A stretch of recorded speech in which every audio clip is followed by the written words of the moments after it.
Hello everyone, आप सभी का हमारे एचके एकेडमी चैनल में बहुत बहुत स्वागत है। और आज हम बात करने वाले हैं डीम्ड टू बी यूनिवर्सिटी की। यानी हमने कल डाटा देखा था जो हमारा all India survey on higher education आता है, उसमें हम देखे थे कि हमारे यहाँ पे सेंट्रल यूनिवर्सिटी होती है, स्टेट यूनिवर्सिटी होती है, डीम्ड टू बी यूनिवर्सिटी होती है। उसमें हमने ग्रोस एनरोलमेंट रेशियो कितना है, फिर हमने कैटेगरी वाइज भी ग्रोस एनरोलमेंट रेशियो कितना है ये देखा था। तो अगर आपको ये वीडियो चाहिए हो तो आप हमारे यूट्यूब चैनल की जो वीडियोस हैं उसमें जाकर आप देख सकते हैं। आज हम बात करेंगे डीम्ड टू बी यूनिवर्सिटी या फिर मान्य जो विश्वविद्यालय वो कौन से हैं, और डीम्ड टू बी यूनिवर्सिटी किसे कहा जाता है, और भारत में कहां कहां पर आपके कितने deemed to be universities establish की गई है। सबसे पहले हम बात करते हैं डीम्ड टू बी यूनिवर्सिटीज क्या है। इसको किस नाम से जाना जाता है? Commonly known as deemed university या फिर मान्य विश्वविद्यालय के रूप में इसको जाना जाता है। यानी डीम्ड टू बी यूनिवर्सिटी जो उसको क्या कहा जाता है? डीम्ड यूनिवर्सिटी कहा जाता है। अब यहाँ पे ये भी आपको ध्यान रखना है कि उच्च प्रदर्शन करने वाली जो संस्था होती है उन्हीं को ही क्या कहा जाता है? डीम्ड टू बी यूनिवर्सिटी कहा जाता है या डीम्ड यूनिवर्सिटी कहा जाता है। यानी क्या है, जिन इंस्टीट्यूशन की हाई परफॉर्मेंस होगी उसी को ही डीम्ड यूनिवर्सिटी के अंदर क्या है रखा जाएगा। और इसको किसके द्वारा डीम्ड यूनिवर्सिटी दर्जा दिया जाएगा? आपका सेंट्रल गवर्नमेंट का जो सेक्शन 3 है उसमें यूजीसी एक्ट का 1956 का, उसके अंदर इसको डीम्ड टू बी यूनिवर्सिटी का दर्जा दिया जाएगा। यानी आपको ध्यान रखना है कि वो यूनिवर्सिटी या फिर यूजीसी के अधिनियम 1956 की धारा 3 के तहत क्या है, जो सरकार द्वारा क्या है घोषित की जाएगी यूनिवर्सिटी, उसको क्या कहा जाएगा? डीम्ड यूनिवर्सिटी कहा जाएगा। ये किसमें कहा गया है? आपका यूजीसी एक्ट 1956 में कहा गया है, सेक्शन 3 में कहा गया है कि वे यूनिवर्सिटी जिसको क्या हो, हाई परफॉर्मेंस हो, उसको डीम्ड यूनिवर्सिटी का दर्जा दिया जाएगा सरकार के द्वारा। अब इसके बाद आता है डीम्ड यूनिवर्सिटी क्या है। बेसिकली मान्य विश्वविद्यालय जो है उसको यूजीसी की सिफारिश के बाद कार्यकारी आदेश द्वारा ही अनुमोदित किया जा सकता है। यानी डीम्ड यूनिवर्सिटीज को रिकमेंड करने का कौन काम करता है? यूजीसी इसको रिकमेंड करने का काम करता है। ये ध्यान रखना है, काफी इंपॉर्टेंट है आपके नेट जेआरएफ के एग्जाम के लिए कि डीम्ड यूनिवर्सिटी जो है एक तो क्या है हाई परफॉर्मेंस के बेसिस पर उसको क्या है आपका यूजीसी का जो एक्ट है 1956 का, उसके सेक्शन 3 के अंदर हम क्या है डीम्ड टू बी यूनिवर्सिटी को एस्टेब्लिश करते हैं। गवर्नमेंट इसको एस्टेब्लिश करती है और इसको रिकमेंड करने का काम कौन करता है? आपके यूजीसी इसको रिकमेंड करने का काम करती है। इसके बाद क्या है, हालांकि उन्हें एक उच्च अधिकार प्राप्त संस्था की सभी शक्तियां प्राप्त है लेकिन उन्हें कॉलेज को संबंध करने का अधिकार नहीं। अब इसमें क्या है कि यूजीसी ने रिकमेंड कर दिया कि भाई डीम्ड टू बी यूनिवर्सिटी, इस यूनिवर्सिटी को बनाया जा सकता है क्योंकि इसमें क्या है हाई परफॉर्मेंस है, काफी अच्छा क्या है इसका जो शिक्षा का स्तर है वो उच्च है। लेकिन अब ये यूनिवर्सिटीज क्या है इंडिपेंडेंट होती है, कोई भी एफिलिएटेड कॉलेज इनके साथ नहीं होता है। ये ध्यान रखना है कि इनके पास यूनिवर्सिटी क्या है, यूनिवर्सिटी को तो चलाने की या फिर उसकी संस्था को का एक अधिकार तो प्राप्त है, लेकिन कोई भी कॉलेज को एफिलिएट करने का अधिकार डीम्ड यूनिवर्सिटी के पास नहीं होता। ये आप लोगों को ध्यान रखना है कि एक सेपरेट इंस्टीट्यूशन होता है डीम्ड यूनिवर्सिटी, इसके कोई भी कॉलेज क्या है एफिलिएटेड नहीं होता है या फिर कोई भी कॉलेज से उसका संबंध नहीं होता है। अब आगे चलते हैं इन डीम्ड यूनिवर्सिटीज में कौन कौन सी, सबसे पहली जो डीम्ड यूनिवर्सिटीज थी वो इंडिया में कौन सी बनाई गई थी। ये बहुत इंपॉर्टेंट क्वेश्चन है और ये प्रीवियस ईयर में पूछा भी आपसे जा चुका है, तो ये ध्यान रखना है कि Indian institute of science IIS क्या है आपका बेंगलोर में है, and the Indian agriculture research institute Delhi, दोनों पहले ऐसे यूनिवर्सिटीज थी या इंस्टीट्यूशन थे जिनको डीम्ड का स्टेटस दिया गया था या डीम्ड का जो दर्जा है वो दिया गया था। यानी क्या है आपका IISc यानी बेंगलोर, और दूसरा क्या है Indian agriculture research institute Delhi. ये दोनों पहले इंस्टीट्यूशन थे जिनको डीम्ड यूनिवर्सिटी या डीम्ड इंस्टीट्यूशन का दर्जा दिया गया था, आपको ध्यान रखना है। फिर आईआईएससी को जो है 1958 में डीम्ड टू बी यूनिवर्सिटी का दर्जा तो दे दिया गया था, लेकिन इसकी स्थापना कब की गई थी? 1908 में की गई थी। आपको ध्यान रखना काफी इंपॉर्टेंट है। आईआईएससी बेंगलुरु जो है और आपका Indian agriculture research institute Delhi जो है, इन दोनों की स्थापना या फिर इनको स्टेटस कब मिल गया था? 1958 में मिल गया था। आईआईएससी की स्थापना क्या है? 1908 में हो चुकी थी, लेकिन इसको क्या है, डीम्ड टू बी यूनिवर्सिटी कब बनाया गया था? 1958 में बनाया गया था, ये आपको ध्यान रखना है। और पहली प्राइवेट यूनिवर्सिटी की बात करें जिसको deemed to be university declare किया गया था, तो वो कौन सी थी? Manipal academy of higher education, Mahe, या फिर आपको ध्यान रखना है कि ये पहली प्राइवेट यूनिवर्सिटी है जिसको डीम्ड यूनिवर्सिटी का दर्जा दिया गया था 1976 में। आपको ध्यान रखना है।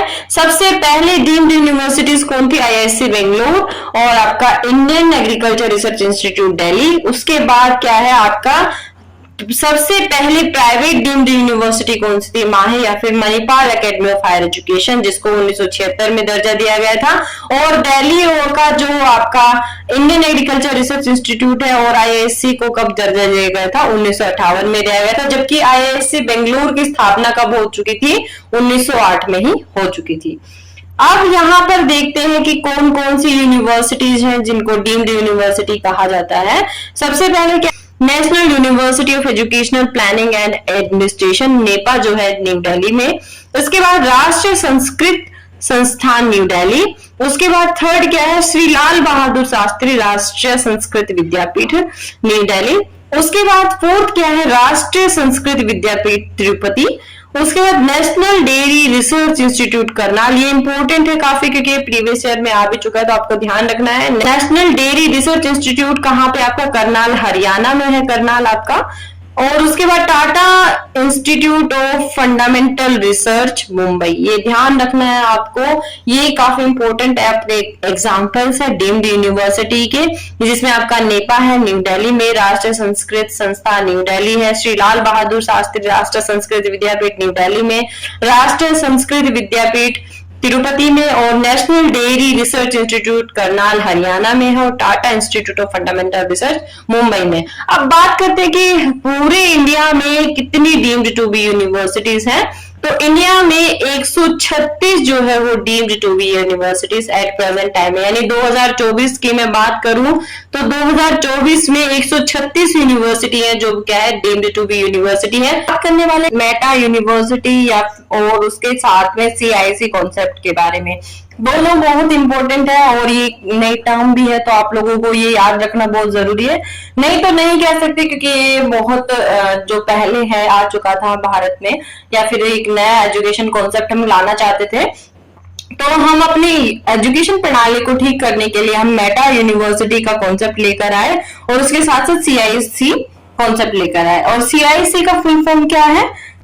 Cluster innovation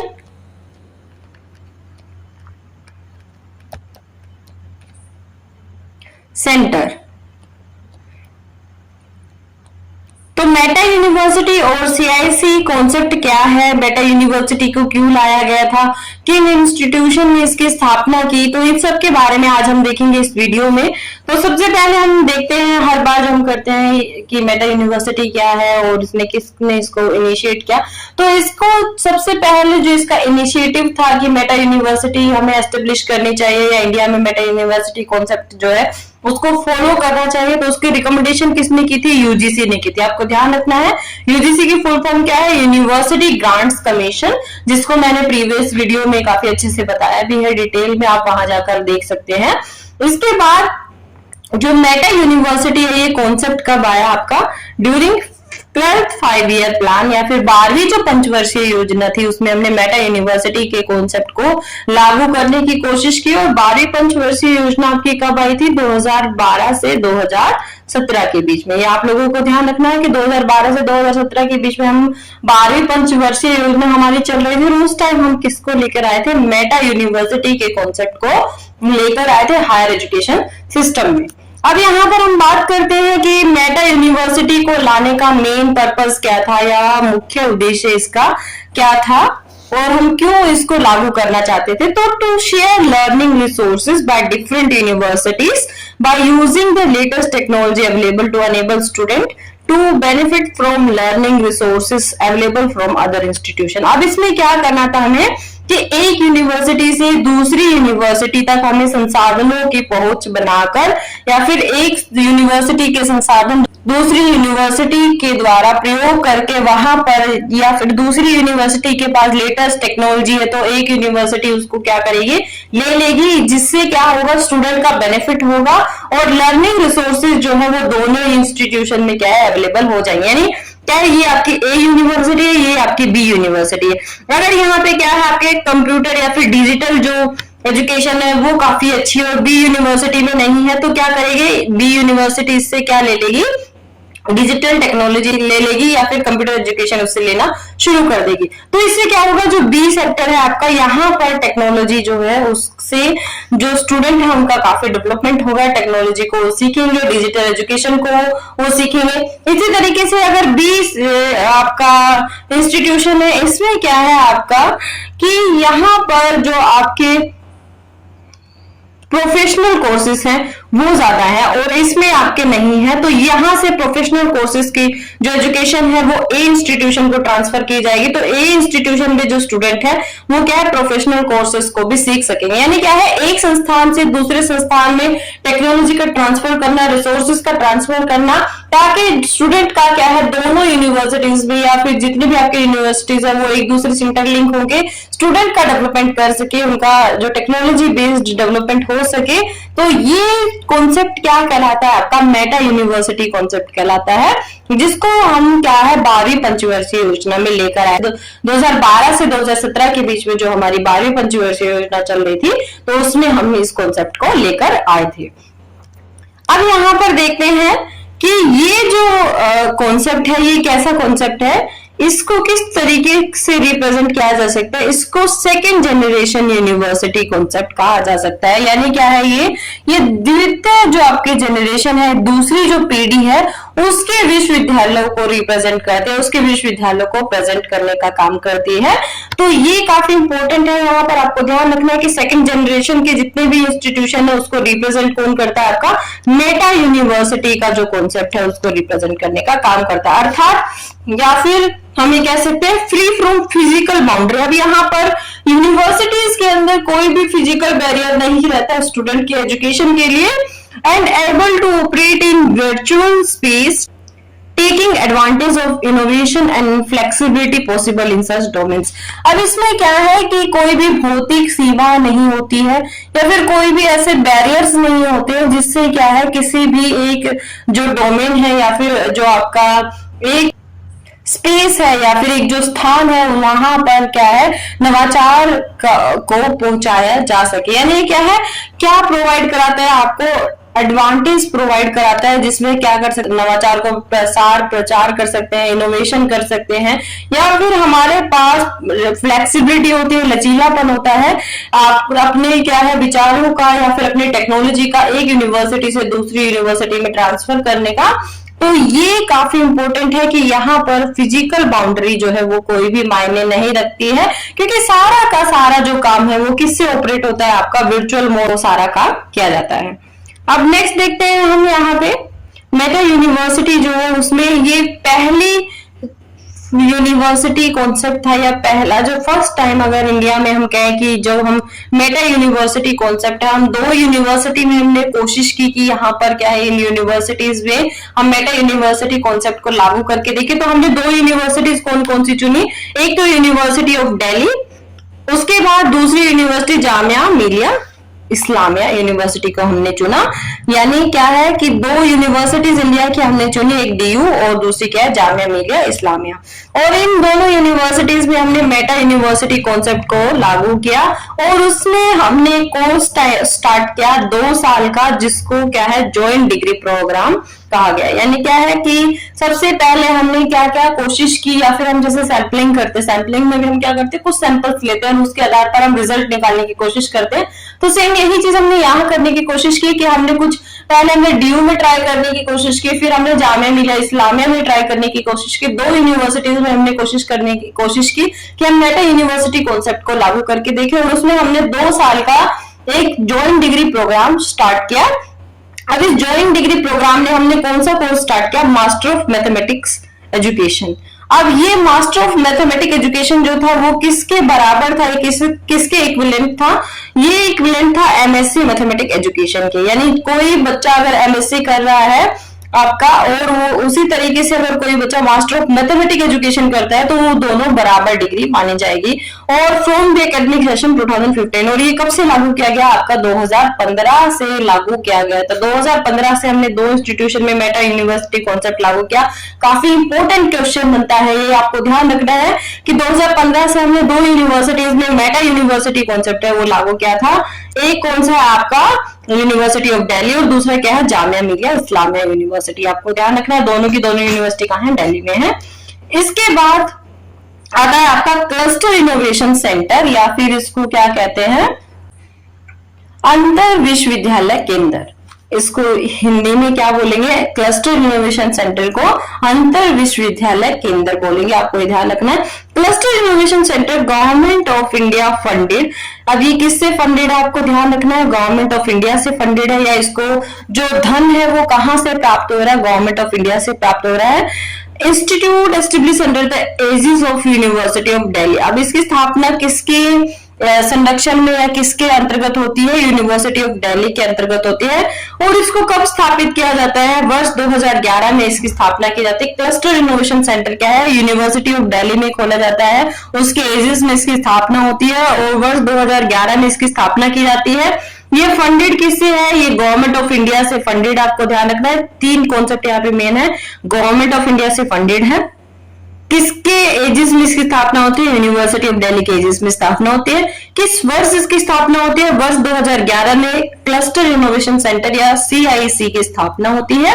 introduced innovation of credit based course for first time in India. अब इसमें भारत में पहली बार ऐसे कोर्सेज स्टार्ट किए गए थे जो क्या थे, क्रेडिट बेस्ड थे।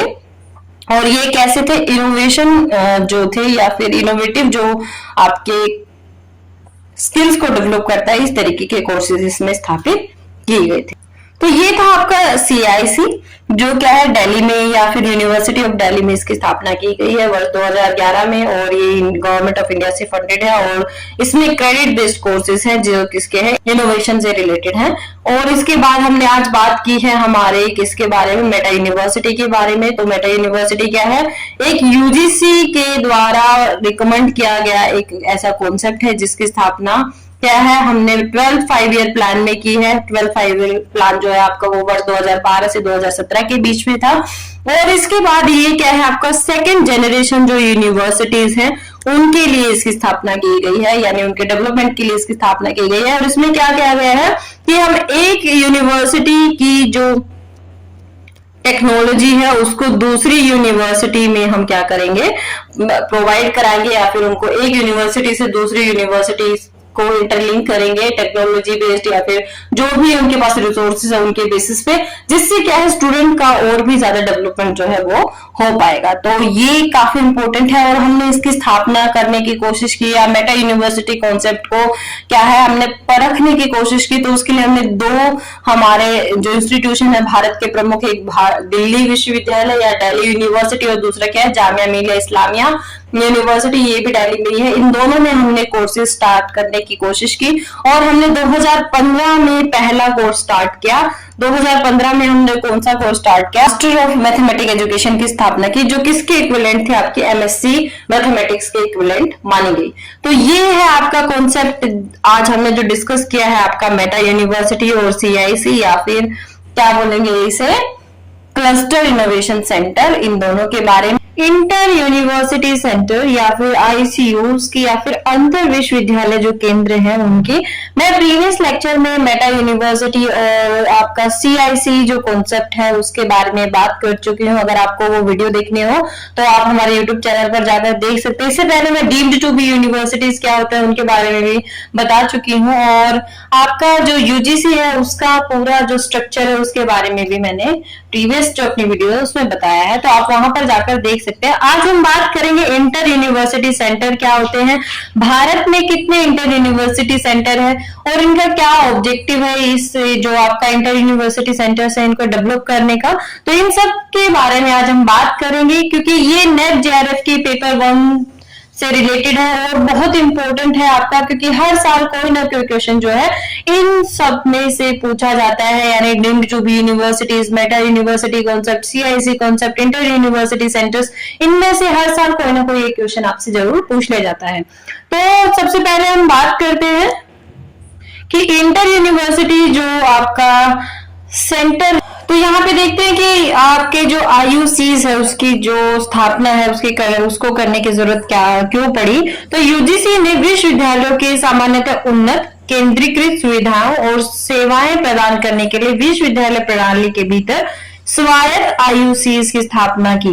यानी स्वायत्त क्या है कि ये इंडिपेंडेंट ऐसे जो सेंटर्स थे जो क्या है किसी यूनिवर्सिटी सिस्टम के अंदर क्या है एस्टेब्लिश किए गए थे, और इनका मेन काम क्या था, ताकि देश भर के शिक्षकों और शोधकर्ताओं के प्रत्येक क्षेत्र में सर्वोत्तम विशेषज्ञता प्रदान की जा सके। अब यहाँ पे ध्यान रखना है कि आईयूसीज जो थे या फिर आपके इंटर यूनिवर्सिटी सेंटर जो थे, ये किन के लिए थे, आपके जो टीचर्स हैं यूनिवर्सिटी के अंदर, जो प्रोफेसर हैं उनके लिए, और रिसर्चर जो है वहां पे या रिसर्च स्कॉलर जो है वहां पे उनके लिए इनकी स्थापना की गई थी। और ये हर एक यूनिवर्सिटी है या फिर यूनिवर्सिटी सिस्टम के अंदर ही एस्टेब्लिश की गई थी। यानी ये सेपरेट सेंटर्स नहीं बनाए गए थे, जितने भी आपके यूनिवर्सिटी थे उन्हीं के अंदर ही क्या है आईयूसीज जो है एस्टेब्लिश किए गए थे। अब यहाँ पे देखते हैं कि इसके क्या क्या ऑब्जेक्टिव थे या फिर इसको एस्टेब्लिश कैसे किया गया। तो यूनिवर्सिटी की यूजीसी का जो रूल था, मैंने आपको पहले भी बताया था कि यूजीसी जो एक संवैधानिक निकाय है या फिर स्टैट्यूटरी बॉडी है। क्यों? क्योंकि क्या है यूजीसी की जो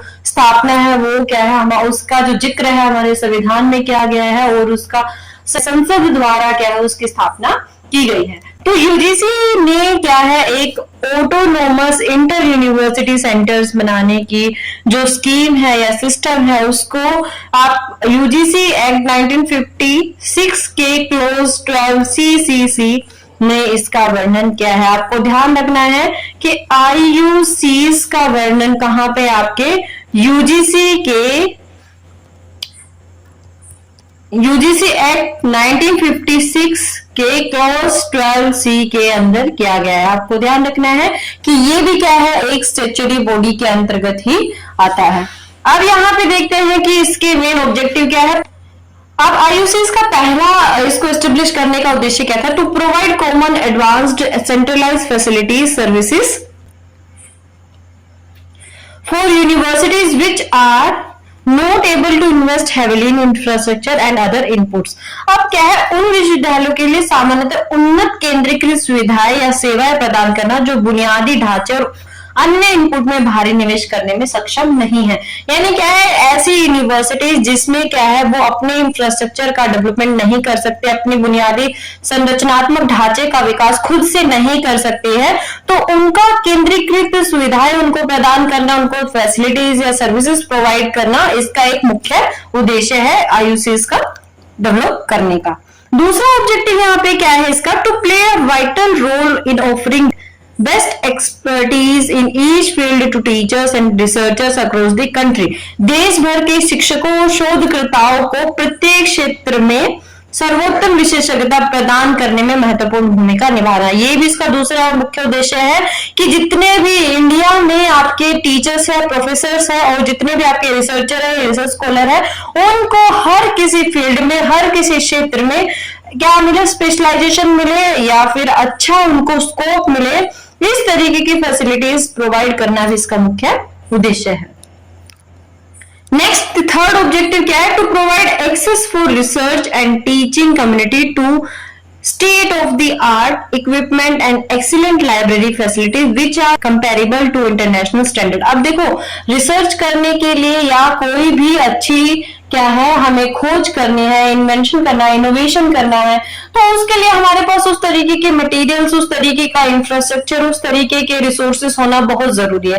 लेकिन बहुत सी ऐसी यूनिवर्सिटीज है, या फिर आप स्टेट लेवल पे देखेंगे तो भी आपको दिख जाएगा कि बहुत सी ऐसी यूनिवर्सिटीज है जिसमें उसका खुद का इंफ्रास्ट्रक्चर भी नहीं है, या फिर रिसर्च करने के लिए वहां पे बुनियादी ढांचा भी अभी तक विकसित नहीं हुआ है। तो इसका एक मुख्य उद्देश्य ये है कि अनुसंधान और जो शिक्षण समुदाय है उसको अत्याधुनिक उपकरणों से उत्कृष्ट पुस्तकालय सुविधाओं तक पहुंच प्रदान करना। यानी क्या है, अगर हमारे पास लाइब्रेरी अच्छी होगी, वहां पे एक अच्छा कंटेंट होगा हमारी लाइब्रेरी में, तो उससे हमें रिसर्च करने में भी आगे काफी हेल्प होगी, और उससे हमारा जो रिसर्च है वो भी काफी उन्नत बनेगा। यानी हम इस तरीके की लाइब्रेरीज को डेवलप करेंगे जो किसके स्टैंडर्ड से मेल खाती हो, इंटरनेशनल या फिर अंतरराष्ट्रीय मानकों के बराबर हो, या इंटरनेशनल स्टैंडर्ड से वो मेल खाती हो।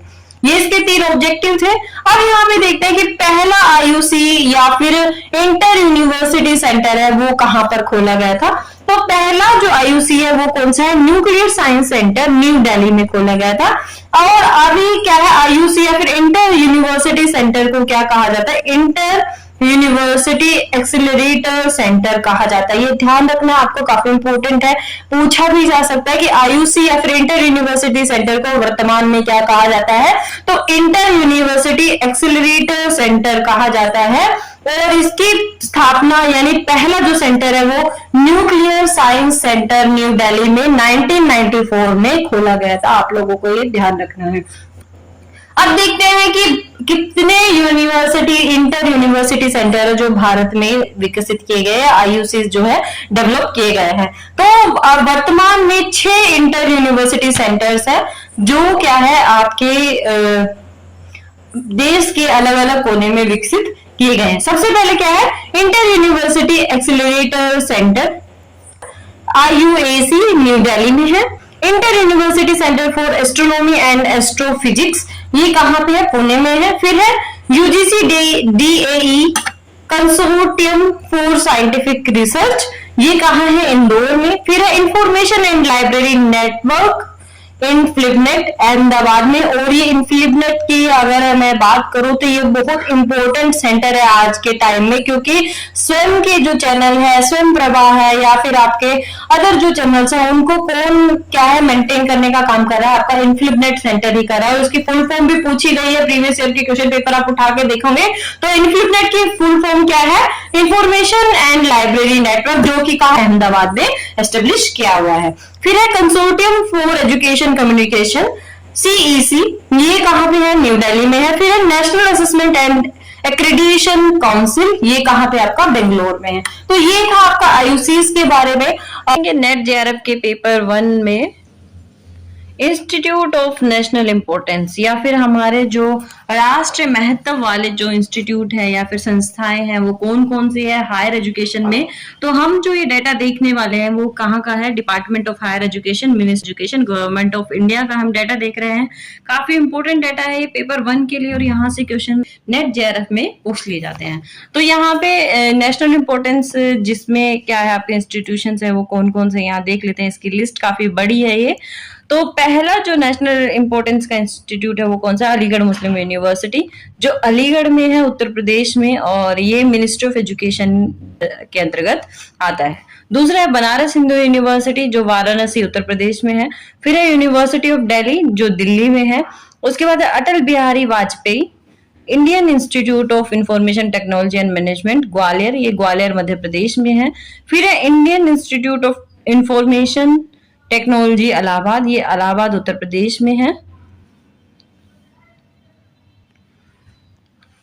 उसके बाद है Pandit Dwarka Prasad Mishra Indian institute of information technology design and manufacturing Jabalpur, ये मध्य प्रदेश में है। फिर है Indian institute of information technology design and manufacturing, ये है आपका कांचीपुरम में, कांचीपुरम तमिलनाडु में है। फिर है Indian institute of information technology design and manufacturing Kurnool, ये कहां पे आपका आंध्र प्रदेश में। उसके बाद Indian institute of information technology Dharwad, ये कर्नाटक में है। ये क्या है आपका इसके जो डिपार्टमेंट है या फिर गवर्निंग बॉडी है वो कौन से है? The Indian institute of information technology public and private partnership act 2017, यानी पब्लिक प्राइवेट पार्टनरशिप या पीपीपी मॉडल आपने सुना होगा। तो इस मॉडल के अंतर्गत जो आपका एक्ट है 2017, उसके अंतर्गत इन संस्थाओं की स्थापना की गई है। तो आपको ध्यान रखना है, सबसे पहले इसमें क्या है आपका Indian institute of information technology Dharwad Karnataka, फिर है Indian institute of information technology Guwahati Assam में, फिर है Indian institute of information technology Kalyani, ये आपका वेस्ट बंगाल में है। उसके बाद है Indian institute of information technology Kota जो कि राजस्थान में है। फिर आपका Indian institute of information technology Kottayam या फिर ये कहाँ पे आपका केरला में है। उसके बाद फिर कहाँ पे है? लखनऊ में है, ये उत्तर प्रदेश में। फिर Indian institute of information technology कहाँ है? सेनापति, ये जो मणिपुर में है। फिर कहाँ पे आपका नागपुर जो महाराष्ट्र में है। फिर पुणे में है जो वो कहाँ है? महाराष्ट्र में है। फिर रांची में आपका Indian institute of information technology का सेंटर है जो कहाँ है? झारखंड में है। इसके बाद और कहाँ कहाँ पे है आपका Indian institute of information technology Sonipat में भी है जो कहाँ पे है? हरियाणा स्टेट में है। इसके बाद Indian institute of information technology सृष्टि जो आंध्र प्रदेश में है। फिर इसके बाद तिरुचिरापल्ली जो तमिलनाडु में है। फिर है ऊना, कहाँ है? हिमाचल प्रदेश में। उसके बाद कहाँ है? वडोदरा में है आपका एक Indian institute of technology Vadodara Gujarat में। फिर अगरतला त्रिपुरा में है। फिर भागलपुर बिहार में है। उसके बाद Indian institute of information technology Bhopal, ये कहाँ पे है? मध्य प्रदेश में है। फिर इसके बाद रायचूर जो है वो कर्नाटका में है। फिर सूरत में भी एक आपका Indian institute of information technology का सेंटर खुला है जो कि कहाँ पे है? गुजरात में है। फिर है Indian institute of management Ahmedabad, ये कहाँ पे? गुजरात में। अब देखो, पहले हमने देखे Indian institute of information technology जो क्या है आपका पीपीपी मॉडल पर 2017 का जो एक्ट है उसके अंतर्गत इनकी स्थापना की गई है। अब आता है आपका Indian institute of management act 2017। ध्यान रखना, काफी इंपॉर्टेंट है। ये सब आपके क्या है? पीपीपी मॉडल पे है, पब्लिक प्राइवेट पार्टनरशिप के मॉडल पे ये बेस्ड है। तो ये काफी इंपॉर्टेंट है आपके लिए कि ये ध्यान रखना कि कौन से एक्ट के अंतर्गत है और कहां कहां पर ये एस्टेब्लिश किए गए हैं। अब आपका पहला जो क्या है आपका इंडियन इंस्टीट्यूट ऑफ मैनेजमेंट है वो अहमदाबाद गुजरात में है।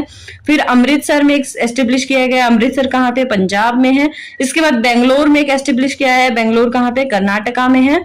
इसके बाद गया में एक इंस्टीट्यूट जो है वो एस्टेब्लिश किया गया है जो कि कहाँ पे? बोध गया बिहार में है। फिर कलकत्ता में एक इंस्टीट्यूट मैनेजमेंट का खोला गया है जो कहाँ पे? कोलकाता आपका वेस्ट बंगाल में है। इसके बाद Indian institute of management Indore में खोला गया है जो कि कहाँ पे? मध्य प्रदेश में है। एक जम्मू में भी क्या है? इंडियन इंस्टीट्यूट ऑफ मैनेजमेंट खोला गया है जो कहाँ पे? जम्मू एंड कश्मीर में है। इसके बाद आता है आपका Indian institute of management Kashipur जो कहाँ पे है? उत्तराखंड में है। फिर कोझिकोड में भी एक आपका मैनेजमेंट का इंस्टीट्यूट खोला गया है, वो कहाँ पे? केरला में। उसके बाद Indian institute of management Lucknow में भी खोला गया है जो कि यूपी में है। फिर एक आपका नागपुर में भी खोला गया है जो कि कहाँ है? महाराष्ट्र में है। इसके बाद आता है महाराष्ट्र के बाद रायपुर जो कि कहाँ पे है? छत्तीसगढ़ में है। रांची में मैनेजमेंट का जो इंस्टीट्यूट है Indian institute of management Ranchi, ये कहाँ पे आपका? झारखंड में खोला गया है। रोहतक कहाँ पे है आपका? रोहतक में भी एक इंडियन इंस्टीट्यूट ऑफ मैनेजमेंट की जो ब्रांच है वो खोली गई है और वो कहाँ पे? हरियाणा में है। अभी हमने देखा कि हरियाणा में रोहतक में क्या है आपका? IIM खोला गया है, IIM की जो एक ब्रांच है वो खोली गई है। और सोनीपत में कौन सी ब्रांच खोली गई थी? अभी जैसे मैंने डिस्कस किया था आपका Indian institute of information technology. इसके बाद इंडियन इंस्टीट्यूट ऑफ मैनेजमेंट और कहाँ कहाँ पे है? सबलपुर में है जो कि उड़ीसा में है। फिर शिलोंग में है जो कि मेघालय में है। फिर सिरमौर में है जो कि कहाँ है? हिमाचल प्रदेश में है। फिर उसके बाद तिरुचिरापल्ली में है जो कि तमिलनाडु में है। इसके बाद एक शाखा इसकी राजस्थान में कहाँ पे है? उदयपुर में जो कि राजस्थान में है। फिर विशाखापट्टनम में आंध्र प्रदेश में है ये। उसके बाद आपका आता है national institute of technology science education and research act 2007 and it's subsequent amendments, यानी इसके साथ के जो संशोधन हुए हैं अब तक वो सारे, और 2007 के आपका national institute of technology science education and research act जो है उसके अंतर्गत कौन कौन से जो आपके नेशनल इंपोर्टेंट के इंस्टीट्यूट है वो खोले गए। तो सबसे पहले क्या है, Indian institute of science education and research Berhampur, ये कहाँ पे है, उड़ीसा में है। फिर आपका Indian institute of science education and research Bhopal, ये कहाँ पे है, मध्य प्रदेश में। फिर कोलकाता में एक खोला गया है जो कि कहाँ पे है, वेस्ट बंगाल में। फिर मोहाली में एक खोला गया है सेंटर इसका जो कि कहाँ पे है, पंजाब में। इसके बाद महाराष्ट्र में पुणे में आपका Indian institute of science education and research का एक सेंटर खोला गया है जो कि कहाँ है, महाराष्ट्र में है। फिर तिरुवनंतपुरम में भी एक सेंटर खोला गया है जो कि कहाँ पे, केरला में है। फिर तिरुपति में भी आपका एक Indian institute of science education and research का सेंटर खोला गया है जो कि कहाँ पे, आंध्र प्रदेश में है। फिर उसके बाद शिवपुर में है, शिवपुर कहाँ पे आपका, वेस्ट बंगाल में है। अब इसके बाद आता है आपका national institute of technology education and science and research act 2007 के ही अकॉर्डिंग, और कहाँ कहाँ पे आपके जो इंस्टीट्यूट है वो खोले गए हैं। सबसे पहले क्या है, Motilal Nehru national institute of technology Allahabad, ये उत्तर प्रदेश में है। उसके बाद Maulana Azad national institute of technology Bhopal, ये मध्य प्रदेश में है। फिर national institute of technology Calicut, ये केरला में है। फिर क्या है, national institute of technology Durgapur, ये कहाँ पे है आपका, वेस्ट बंगाल में है। उसके बाद national institute of technology Hamirpur, ये कहाँ पे है, हिमाचल प्रदेश में। फिर उसके बाद एक जयपुर में क्या है आपका, Malviya national institute of technology, काफी इंपॉर्टेंट है, ध्यान रखना है। Malviya national institute of technology कहाँ पे है, जयपुर राजस्थान में। फिर doctor BR Ambedkar national institute of technology कहाँ पे आपका, जालंधर में है, पंजाब में। इसके बाद national institute of technology Jamshedpur, ये कहाँ पे, झारखंड में है। Next national institute of technology Kurukshetra, ये कहाँ पे है, हरियाणा में। अभी तक हमने हरियाणा में IIM भी देखा जो रोहतक पे है। उसके बाद national institute of information and technology का हमने देखा सोनीपत में। अब आता है national institute of technology Kurukshetra जो कि कहाँ पे, हरियाणा में ही है। फिर आता है Visvesvaraya national institute of technology Nagpur, ये कहाँ पे, महाराष्ट्र में है। National institute of technology Patna, ये कहाँ पे है, बिहार में। National institute of technology Rourkela, ये उड़ीसा में है। फिर उसके बाद सिलचर में भी इसके एक ब्रांच है जो कि असम में है। फिर श्रीनगर में है जो कि कहाँ पे है, जम्मू एंड कश्मीर में है। इसके बाद उत्तराखंड कहाँ पे, national institute of technology Uttarakhand, ये कहाँ पे, श्रीनगर उत्तराखंड में है। फिर आता है सरदार वल्लभ भाई नेशनल इंस्टीट्यूट ऑफ टेक्नोलॉजी सूरत, ये कहाँ पे, गुजरात में। फिर national institute of technology Karnataka, ये कहाँ पे है, सूरत कल कर्नाटका में। फिर national institute of technology Tiruchirappalli, ये कहाँ पे है, तमिलनाडु में। इसके बाद नेशनल इंस्टीट्यूट ऑफ टेक्नोलॉजी कहाँ पे है, वारंगल में, और वारंगल कहाँ पे आपका, तेलंगाना में। National institute of technology Raipur जो कहाँ पे आपका, छत्तीसगढ़ में है। फिर national institute of technology Agartala, ये कहाँ पे है, त्रिपुरा में।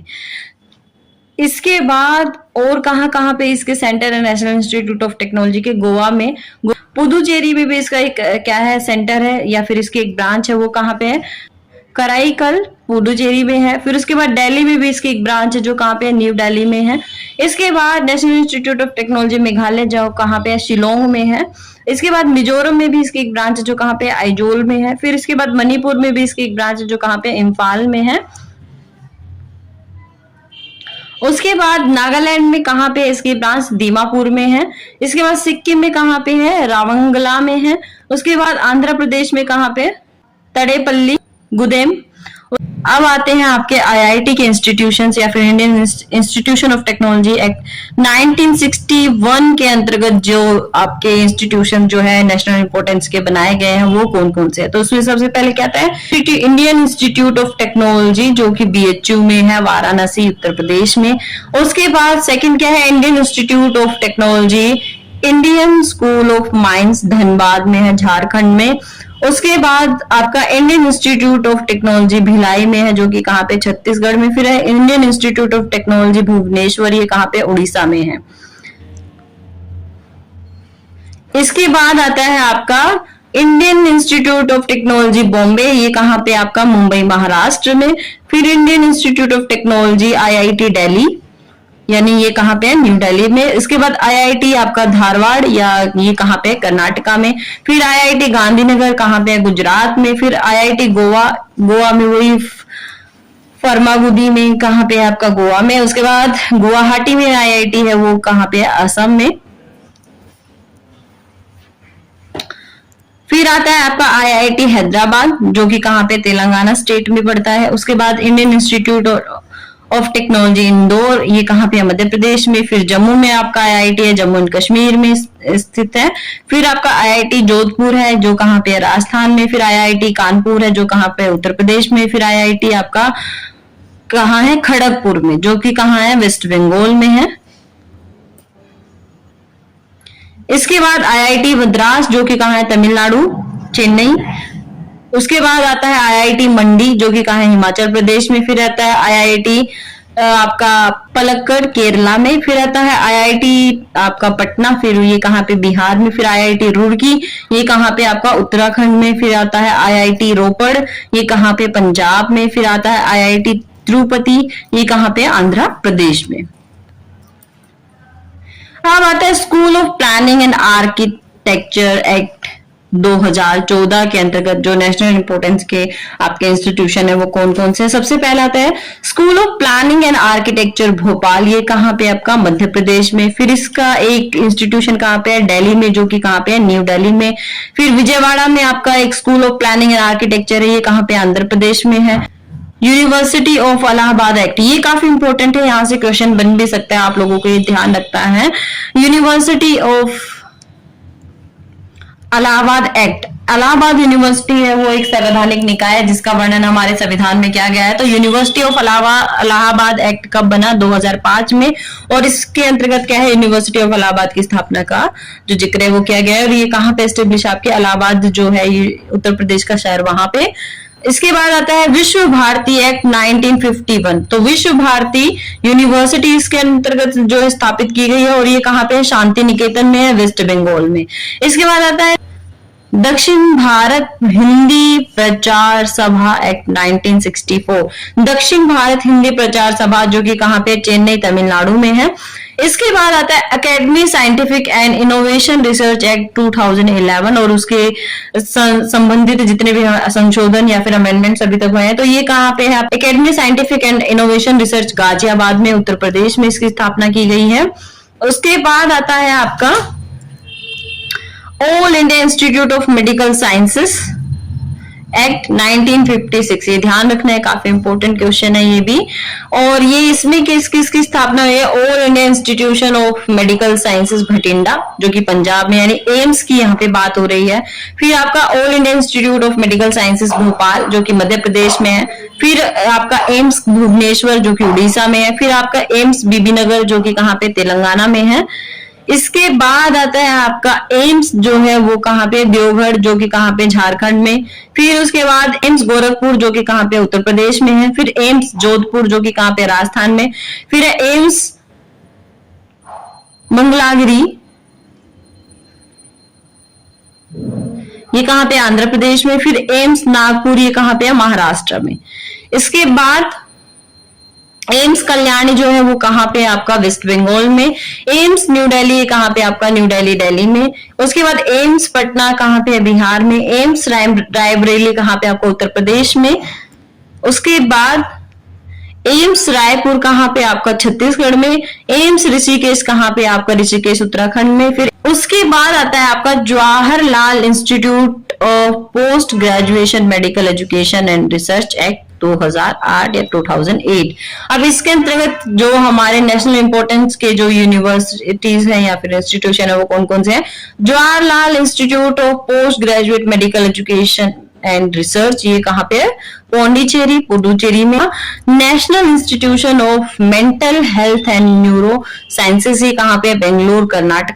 फिर आता है आपका post graduate institute of medical education and research, ये कहाँ पे आपका, चंडीगढ़ में है, जो कि हरियाणा की राजधानी है और पंजाब की भी राजधानी है।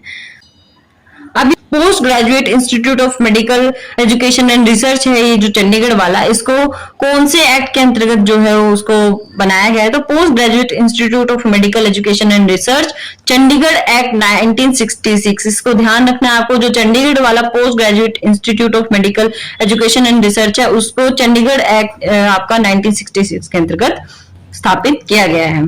इसके बाद आता है आपका national institute of pharmaceutical education and research act 1998 और उससे संबंधित जितने भी संशोधन है वो, और इसको कौन सा डिपार्टमेंट कंडक्ट कराता है या कौन सा डिपार्टमेंट इसकी देखभाल करता है? Department of pharmaceutical, ministry of chemical and fertilizers. अब इसमें पहला इंस्टीट्यूट क्या है आपका? National institute of pharmaceutical education and research Ahmedabad, जो कि कहाँ पे? गुजरात में। सेकेंड इसकी ब्रांच कहाँ पे? गुवाहाटी, जो कि असम में है।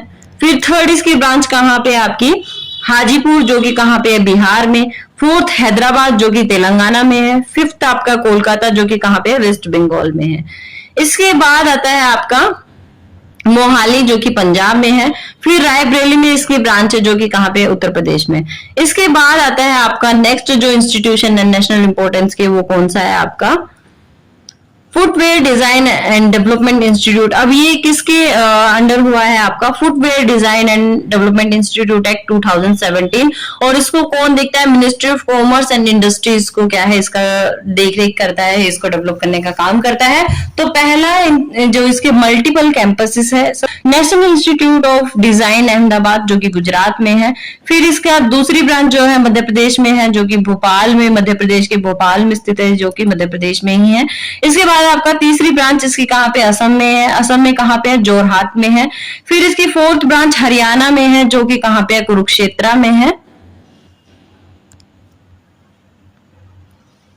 उसके बाद इसकी नेक्स्ट ब्रांच जो है वो कहाँ पे? विजयवाड़ा में है, जो विजयवाड़ा कहाँ पे? आपका आंध्र प्रदेश में है। इसके बाद आता है Rani Lakshmibai central agricultural university act 2014, ये ध्यान रखना है। और इसको कौन देखरेख करता है? इसकी ministry of agriculture and farmer welfare इसको जो है देखरेख करता है। तो सबसे पहला इंस्टीट्यूशन रानी लक्ष्मीबाई सेंट्रल एग्रीकल्चर यूनिवर्सिटी कहाँ पे? आपका झांसी में है, जो कि कहाँ पे? उत्तर प्रदेश में। दूसरा इंस्टीट्यूट इसका क्या है आपका? Doctor Rajendra Prasad central agriculture university act 2016। अब ये कहाँ पे आपका? Rajendra central agriculture university Samastipur Bihar में है। उसके बाद आता है आपका फोरेंसिक साइंसेस से रिलेटेड, तो national forensic sciences university act 2020 आपका इसको कौन देखता है? मिनिस्ट्री ऑफ होम अफेयर्स देखता है। इसका पहला जो इंस्टीट्यूट है या फिर इसका institute national forensic sciences university, ये कहाँ पे? गांधीनगर, गुजरात में। उसके बाद राष्ट्रीय रक्षा यूनिवर्सिटी एक्ट 2020, ये ध्यान रखना है, काफी इंपॉर्टेंट है ये दोनों के दोनों, क्योंकि 2020 में ही आए हैं। तो आपका national forensic sciences university act 2020 और इसका जो इंस्टीट्यूशन है वो गांधीनगर, गुजरात में है। और राष्ट्रीय रक्षा यूनिवर्सिटी एक्ट 2020 और राष्ट्रीय रक्षा यूनिवर्सिटी कहाँ पे? ये भी गांधीनगर, गुजरात में ही एस्टेब्लिश की गई है। इसके बाद आपका नेक्स्ट आता है Indian institute of petroleum energy act 2017, और ये किसके अंतर्गत आता है? आपका ministry of petroleum and natural gases के अंतर्गत आता है। अब यहाँ पे आपका इंस्टीट्यूशन कौन सा है? Indian institute of petroleum and energy, ये कहाँ पे? आपका विशाखापट्टनम, आंध्र प्रदेश। इसके अंतर्गत अब नेक्स्ट क्या आता है? Rajiv Gandhi institute of petroleum technology act 2007। अब 2007 के अंतर्गत Rajiv Gandhi institute of petroleum technology की स्थापना होती है आपके रायबरेली में, और रायबरेली कहाँ है? आपका उत्तर प्रदेश में है। इसके बाद आता है कलक्षेत्र फाउंडेशन एक्ट 1993, और ये कहाँ? इसकी देखरेख कौन सा मिनिस्ट्री करता है? आपका मिनिस्ट्री ऑफ कल्चर इसकी देखरेख करता है। अब कलक्षेत्र फाउंडेशन कहाँ पे? आपका चेन्नई में है, जो कि चेन्नई कहाँ पे? आपका तमिलनाडु स्टेट में पड़ता है। इसके बाद आता है entry 62 list 1 of 7th schedule of the constitution of India. अब इसमें नेशनल लाइब्रेरी का जिक्र किया गया, और नेशनल लाइब्रेरी की स्थापना कहाँ पे की गई है? कोलकाता, जो कि कहाँ पे? आपका वेस्ट बंगाल में है। इसके बाद आता है आपका national institute of food technology entrepreneurship and management act 2021। अब इसमें इसका मिनिस्ट्री कौन सी, आपकी ministry of food processing industries. अब यहाँ पे पहला इंस्टीट्यूशन इसका कौन सा है, national institute of food technology entrepreneurship and management, Thanjavur. ये तंजावुर कहाँ पे, आपका तमिलनाडु में है। फिर आता है national institute of food technology entrepreneurship and management, कुंडली। कुंडली कहाँ पे, आपका सोनीपत में, और ये कहाँ पे, आपका हरियाणा में है।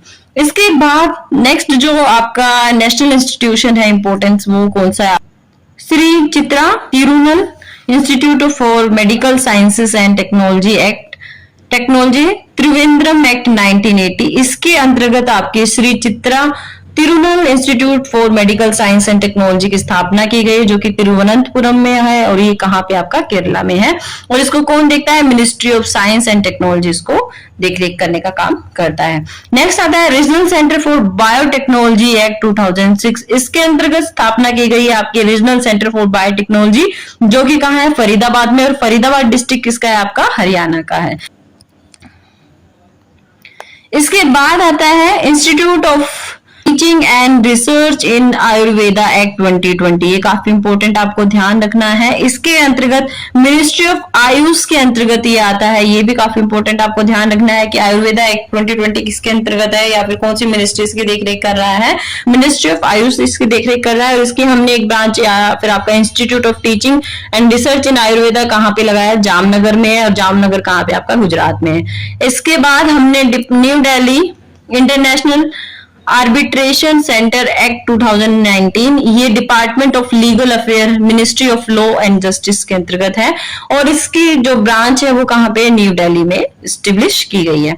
फिर आता है Rajiv Gandhi national institute of youth development act 2012। ये किसके अंतर्गत आता है, ministry of youth affairs and sports के अंतर्गत आता है। Rajiv Gandhi national institute of youth development कहाँ पे हमने स्थापित किया है, कांचीपुरम, जो कहाँ पे, आपका तमिलनाडु में है। इसके बाद 164 पे आपका क्या है, इंडियन स्टेटिस्टिकल इंस्टीट्यूट एक्ट 1959, जो कि कौन देखता है, आपका ministry of statistics and programme implementation देखता है। और इसकी जो ब्रांच है या फिर ISI कहाँ पे, आपका इंडियन स्टेटिस्टिकल इंस्टीट्यूट कहाँ पे, आपका कोलकाता में है, जो कि कहाँ है, आपका वेस्ट बंगाल में। इसके बाद आता है नालंदा यूनिवर्सिटी एक्ट 2010। ये काफी इंपॉर्टेंट है क्योंकि इसका इनॉग्रेशन भी अभी थोड़े समय पहले ही हुआ है। तो नालंदा यूनिवर्सिटी एक्ट किसके अंतर्गत आता है, आपका मिनिस्ट्री ऑफ एक्सटर्नल अफेयर्स के अंतर्गत आता है, ये भी आपको ध्यान रखना है। और आपका नालंदा यूनिवर्सिटी जो है वो कहाँ पे एस्टेब्लिश की गई है, राजगीर में एस्टेब्लिश की गई है, और ये कहाँ पे, आपका बिहार में है। तो ये लेटेस्ट अपडेट है आपका, यानी ये जो लिस्ट है ये करंट लिस्ट है आपकी। अभी नेशनल इंपॉर्टेंस की आपके कितने इंस्टीट्यूशन है, टोटल 165 इंस्टीट्यूशन है, काफी इंपॉर्टेंट इंस्टीट्यूशन है। और इसकी पूरी लिस्ट मैंने आपको अभी बताई है, सारे मैंने IIM आपको बताया, IITs मैंने आपको बताई है, NITs मैंने आपको बताई है, फिर उसके बाद लॉ के आपके जो इंस्टीट्यूशन है वो मैंने आपको यहाँ पे कराए हैं। तो अगर किसी का कोई क्वेश्चन है, कोई क्वेरी है, तो वो मुझे कमेंट सेक्शन में भेज सकता है। और अगर वीडियो आपको पसंद आई हो तो लाइक कीजिए, हमारे HK अकेडमी चैनल को सब्सक्राइब करना ना भूलें। मिलेंगे नेक्स्ट वीडियो में, जिसमें हम बात करेंगे अदर टॉपिक पे, या फिर आपका जो हायर एजुकेशन के जो और इम्पोर्टेंट जो आपके टॉपिक्स है उनके ऊपर। तो वीडियो आपको पसंद आई हो तो लाइक कीजिए। मिलेंगे नेक्स्ट वीडियो में, तब तक के लिए थैंक यू।